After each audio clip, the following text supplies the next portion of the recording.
Cela fait un moment déjà que je ne peux me voiler à la face. Me mentir sur le fait que c'est principalement ma manière de consommer, de voyager et de vivre qui est en train de détruire notre planète.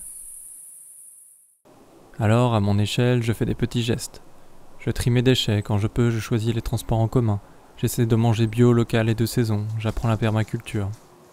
C'est bien, mais j'aimerais aller encore un peu plus loin. J'aimerais savoir aujourd'hui ce qu'il est possible de faire sans la technologie, sans le superflu.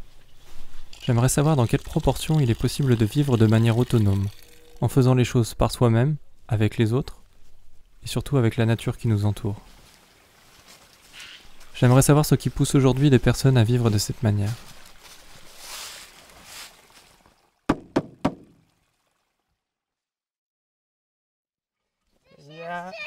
Coucou, ça va?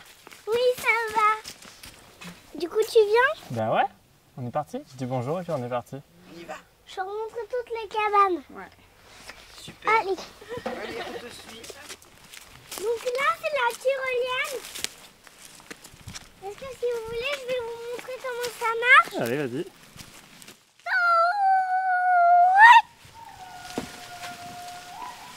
Vous voyez, il y a ma maman qui me répond. C'est plus la cabane des invités ici. Ah d'accord. Voici, c'est notre cabane. Brocoli. Puis il y a les pommes. Mais là-haut, on a une toute belle vue. C'est trop joli là-haut. On peut aller là-haut, vous allez voir toute la vallée. C'est méchant.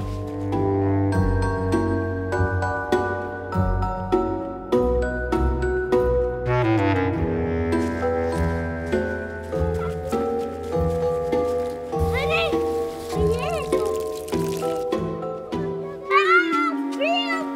avec mes chaussures pleines de boue.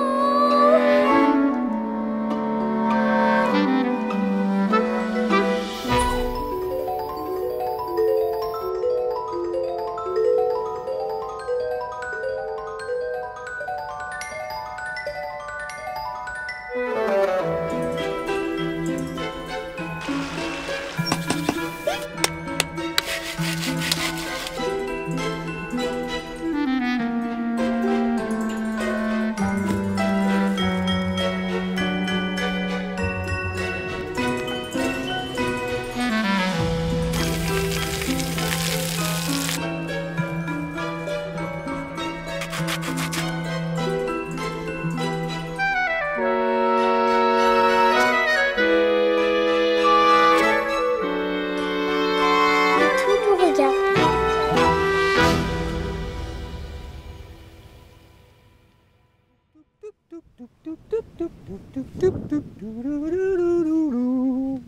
Moi, je suis ici depuis 15 ans. J'ai acheté ce terrain il y a 30 ans. J'avais découvert en Espagne la communauté Beneficio. C'était un lieu d'accueil comme ça, libre, et en habitat léger, tipi, yourte, petite cabane. J'ai senti une liberté, une présence à la vie comment dire, harmonieuse. Et je me suis dit, bah oui, c'est possible de vivre un peu un petit collectif, une petite compagnie de personnes qui aiment la vie dans la nature et qui sont sobres et qui aiment un peu vivre cette simplicité, cette sobriété dont parle des fois Pierre Rabhi. Voilà, j'étais inspiré par ça et ça m'a donné du sens de le faire ici. J'ai fait des cabanes dans mon terrain et que voilà, maintenant il y a des cabanes aussi qui sont un peu à l'extérieur du terrain et qui rendent hommage à la nature qui est périphérique à mon terrain, quoi. Ma nature, c'est concevoir des choses, le bricolage, comment dire, les plantes, la nature. Alors ici, c'était un moyen d'expérience vraiment, comment dire, incommensurable. Il y a tout qui m'appelle, toutes les matières, de la terre jusqu'au bois, jusqu'à l'eau. Tout est porteur de possibilités de création et de rendre la noblesse de ces éléments, rendre un peu de noblesse à ces éléments. Je souhaitais pas être seul sur ce lieu. Et donc, ces petits amis qui sont arrivés, ben, les premiers qui ont décidé à se dire, ben, nous, on aimerait vivre là, ben, j'ai essayé d'être le plus accueillant possible, voilà, les mettre les plus à l'aise possible. Voilà.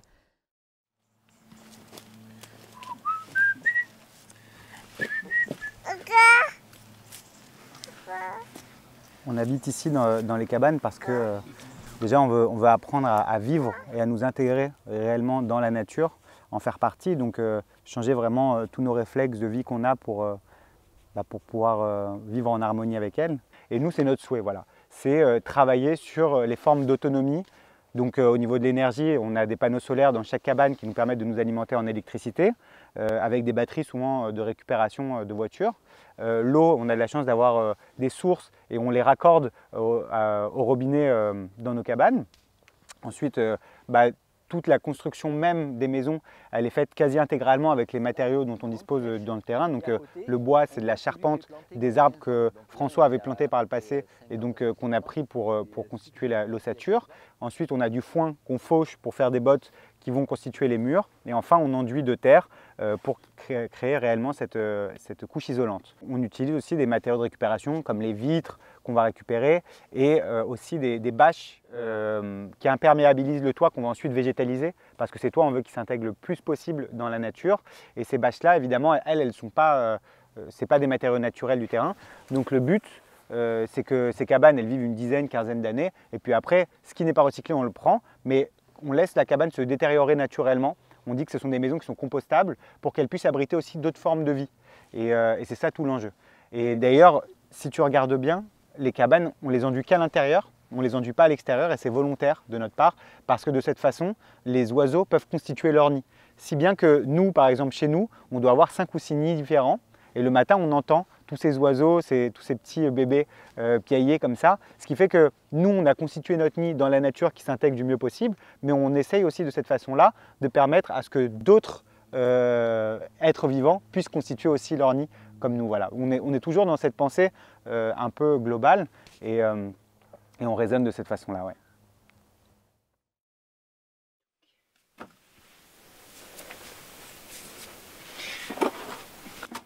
Finito. Qu'est-ce que tu as trouvé dans le fait que tu sois venu habiter ici? Qu'est-ce que j'ai trouvé? La nature déjà. Parce que je pense que je l'avais jamais réellement rencontrée dans toute sa noblesse. Et en ayant vécu dans des milieux citadins, j'ai pas grandi du tout dans ce contexte-là. Après, j'étais en contact avec la nature de temps en temps, quand il y avait quelques escapades qui étaient faites, mais pas beaucoup plus, quoi. Et ça, c'était vraiment une première rencontre très marquante et très forte. Et après, j'ai trouvé des personnes incroyablement accueillantes, bienveillantes et authentiques. Et je trouve que ça fait du bien parce que souvent dans la société un petit peu plus conventionnelle, on va dire, il y a tellement de normes, de codes, de masques, de conditionnements que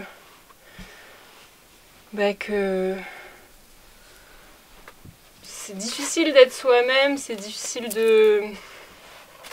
Enfin, en tout cas, pour ma part, c'était difficile d'arriver à être moi-même et à faire autant confiance, à partager aussi profondément en termes de conversation, même de vie quotidienne, quoi.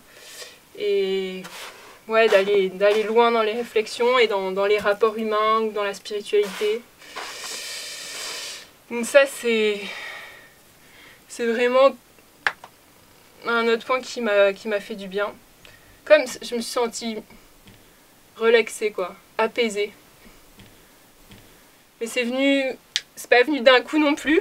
Ça a été beaucoup de coups de Karcher que j'ai pris aussi dans la tête en termes de développement personnel. Voilà, les autres sont le miroir de soi. Alors vu que je suis venue au début pour un chantier participatif pour construire du coup les 2 nouveaux modules, les 2 nouvelles cabanes, on était un groupe, une dizaine de personnes et c'est vrai que voilà, ça y allait dans tous les sens. J'étais avec des personnes vraies qui me renvoyaient des choses vraies et moi je provoquais des réactions chez eux aussi et c'était incroyable ce qui se passait parce que on évoluait tous vers nous-mêmes et ça c'était très très beau.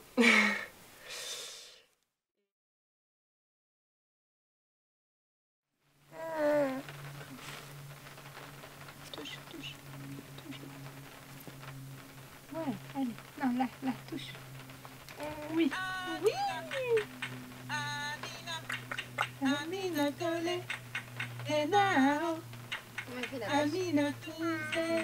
Qu'est-ce que vous avez essayé de créer humainement du coup dans cette communauté, dans ce collectif? Déjà on essaye de vivre ensemble parce qu'on a un peu l'impression que c'est le point de départ aussi de ce changement, c'est d'apprendre à vivre avec nous-mêmes, à vivre avec les autres. Et c'est pour ça qu'on a choisi aussi de faire grandir le collectif de façon organique, c'est-à-dire de vraiment rajouter une personne à la fois, de voir comment ça se passe et de trouver déjà notre équilibre là, à 4 foyers, etc. Et je pense que ce qu'on essaye de faire de différent, comparé à ce qui a pu être fait avant en termes de vie collective, c'est vraiment de se connaître profondément. Et du coup, on essaye de beaucoup se parler. De ne pas laisser les choses s'envenimer et devenir de la rancœur ou de la rancune, etc. Et de se parler avec beaucoup de sincérité. On essaye que chacun trouve sa place en fait dans le collectif et on essaye aussi d'avoir une raison d'être qui nous dépasse. C'est-à-dire que je pense qu'il y a beaucoup d'ego quand tu fais les choses pour toi, mais si tu fais les choses pour quelque chose qui te dépasse, et quelque part, c'est la chance qu'on a de vivre cette époque de changement climatique en fait, et d'urgence en fait, écologique. C'est qu'il y a vraiment une raison qui nous dépasse et qui nous soude. Et je pense qu'en ça, notre génération, elle peut vraiment faire la différence si sa volonté profonde, c'est de vivre ensemble. Et quand on se dit vivre ensemble, c'est forcément tout ce qui vit. Donc pas juste les êtres humains, mais tous les autres règnes. Et voilà, c'est ce qu'on essaye de faire humblement ici, on ne prétend pas y arriver. Mais en tout cas, c'est notre raison profonde et commune. Et ça, en fait, je pense que ça fait une vraie différence quand tous les jours, tu as envie de vivre et tu as envie de vivre avec les autres et que c'est vraiment un objectif profond et commun. C'est comme tous les objectifs, c'est pas forcément tout rose et lisse et linéaire pour y arriver. Mais en tout cas, on persévère et on a tous les jours envie d'être là ensemble et de faire ce qu'on fait. Et du coup, ça nous rend déjà heureux. Ça nous fait progresser beaucoup intérieurement. Et voilà, je pense que finalement, c'est ça, vivre ensemble, en fait. C'est se tirer les uns les autres vers le haut, avoir cette bienveillance, faire attention que chacun ait sa place, développer l'empathie et la compassion pour chacun. Et se connaître profondément pour se comprendre, parce qu'en fait, ce qui fait que les gens n'arrivent pas à vivre ensemble, c'est ce qu'ils ne se comprennent pas.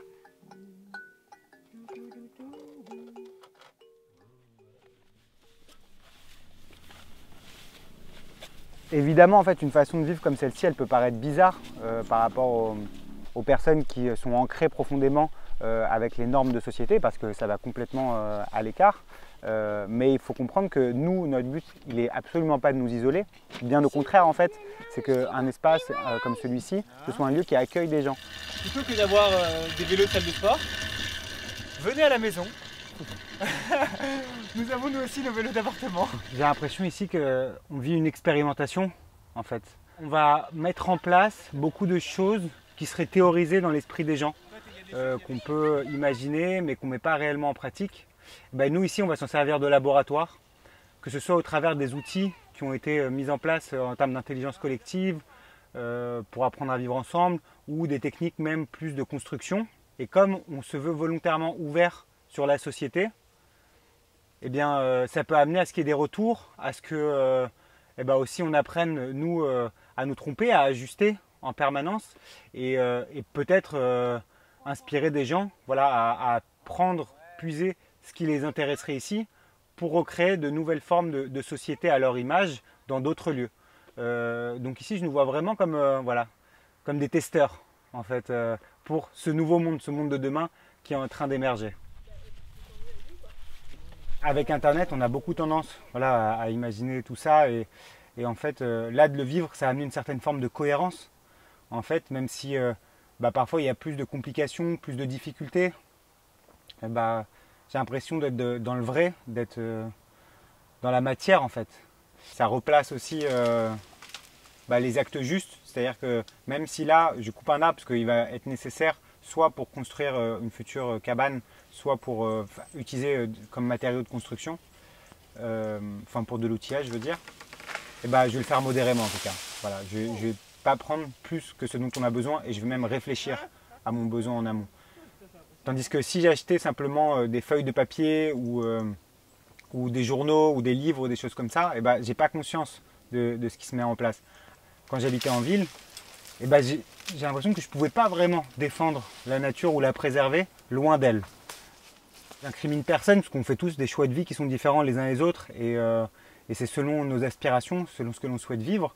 Mais je pense que si on veut vraiment être en mesure de pouvoir préserver cette superbe nature dans laquelle on est ici, il faut vivre avec elle. C'est comme ça qu'on peut la comprendre. Et je pense qu'aujourd'hui, mon expérience elle est encore jeune, puisque ça fait un peu plus d'1 an qu'on est ici. Mais j'ai vraiment l'impression que déjà ça amène une forme d'humilité, ça m'amène aussi à contempler énormément, mais ça m'amène surtout à ressentir plus qu'à intellectualiser. Moi j'ai l'impression que je vis plus que je ne vivais auparavant. Oui.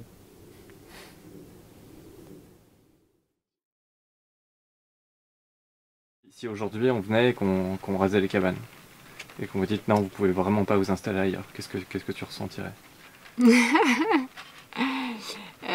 Déjà, c'est déjà ce qui se passe un petit peu qu'on nous empêche de vivre de cette façon-là. Qu'est-ce que je ressentirais? Je sais pas, déjà j'ai l'impression que ça peut pas arriver, dans le sens où on peut nous empêcher de vivre ici, mais on pourra pas nous empêcher de le faire ailleurs. J'ai une confiance infaillible en ce qu'on est venu y faire ici et en ce que notre génération et notre humanité traversent en ce moment. Et du coup, les peurs des autres qu'on essaye de faire en sorte qu'elles ne nous atteignent pas. Et voilà, ça fait que je t'avoue que ma foi, elle est un peu difficile à ternir.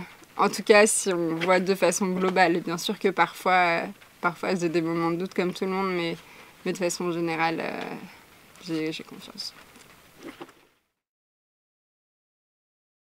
Aujourd'hui, ce mode de vie, ces cabanes corréziennes, sont menacées de destruction. La mairie invoque le non-respect du plan local d'urbanisation auquel toutes les nouvelles constructions doivent se soumettre, ainsi que sa potentielle responsabilité si un accident venait à se produire sur ces terrains. Paradoxalement, même si l'on vit une période cruciale de changement climatique, retourner vivre en contact direct à la nature et avoir un bilan carbone proche de 0 n'est apparemment pas légal. Ce qui me gêne, ce n'est pas l'existence même du principe de loi, pour moi indispensable à la vie en société, mais c'est que factuellement, ces lois ne laissent pas la possibilité d'expérimenter, d'accorder le bénéfice du doute. Aujourd'hui, ce qui semble insensé, c'est que l'on ne fait pas la distinction entre quelqu'un qui veut fabriquer un abri de jardin et quelqu'un qui veut vivre de manière autonome, en ne causant ni de tort à l'environnement, ni à son voisin, ni à la société, essayant juste de trouver des réponses au réchauffement climatique ainsi qu'à un possible effondrement. Oui, car si demain, pour de multiples raisons, le robinet de pétrole venait à se fermer, si la société telle que nous la connaissons aujourd'hui s'effondrait, nous retournerions à un niveau technologique équivalent aux années 1800, avec un mode de vie semblable à celui pratiqué dans les cabanes. Nous ne pourrions probablement plus compter sur les institutions et la technologie avancée pour nous nourrir, nous soigner, nous abriter. Nous serions obligés de revenir à un mode de vie nécessairement relocalisé et collectivement autonome, où les savoir-faire liés à notre environnement direct seraient notre seule chance de survie. Alors compte tenu de la possibilité qu'un effondrement se produise, interdire à ces personnes de développer une des solutions possibles et viables au long terme à un tel événement, ne reviendrait-il pas à nous tirer une balle dans le pied, ou voire purement et simplement à nous condamner? J'ai rencontré en ce lieu des personnes qui, bien que pouvant sembler radicales dans leur mode de vie, ne le sont ni dans leurs propos, ni dans leurs actions. Conscients de leurs propres limites dans leur engagement environnemental, ils ne jugent personne et ne demandent rien d'autre à la société que ce qu'elle gaspille. Ce groupe ne vise ni l'autarcie, ni la marginalité. Ce collectif veut créer du lien avec les villages avoisinants pour pouvoir proposer des projets, échanger des connaissances, mettre en place une entraide. Pour répondre à leurs valeurs, ces personnes dédient leur vie à l'expérimentation d'un mode de vie alternatif dont nous serons peut-être tous un jour obligés de nous inspirer.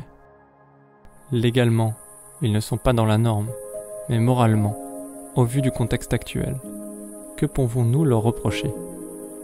Il me semble que nous avons beaucoup plus à perdre à empêcher ces initiatives de voir le jour que de les laisser éclore. Ne pouvons-nous pas, juste, au moins, faire en sorte de leur laisser la liberté d'essayer? Ces personnes essaient, non seulement de pallier aux manquements éthiques environnementaux de la société, mais aussi à son manque d'humanité.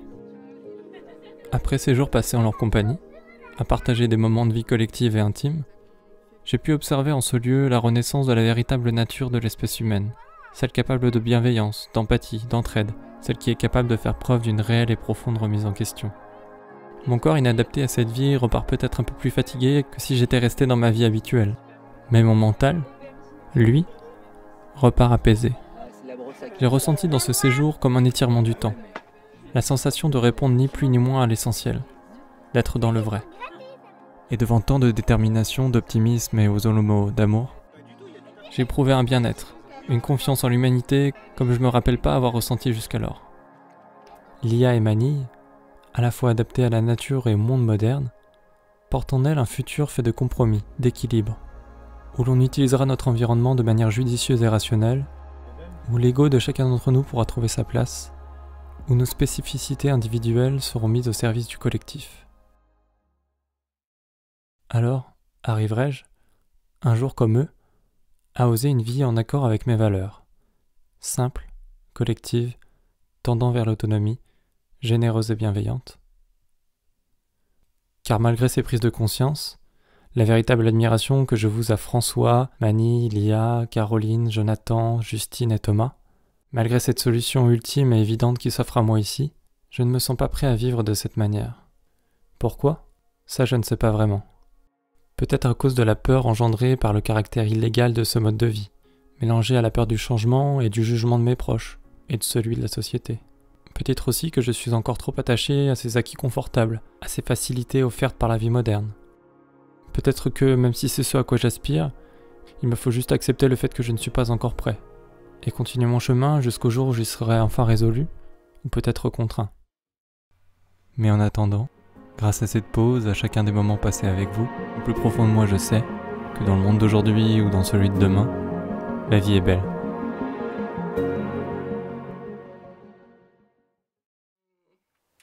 Et du coup, je crois que mon projet, il est vraiment pas énorme en fait. Il est juste de contribuer à ma manière à ce lieu, si je peux un peu artistiquement. C'est vrai que c'est ce qui me plaît beaucoup.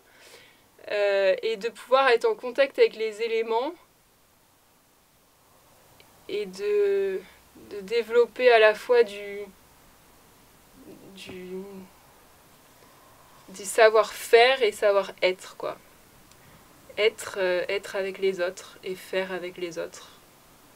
Et en même temps, faire avec soi-même, une forme d'autonomie et d'autosuffisance qui est valable aussi symboliquement. Et voilà, être bien avec soi, prendre le temps d'être bien avec soi, prendre le temps de juste avancer pas à pas, sans se mettre une pression, sans chercher à être rentable.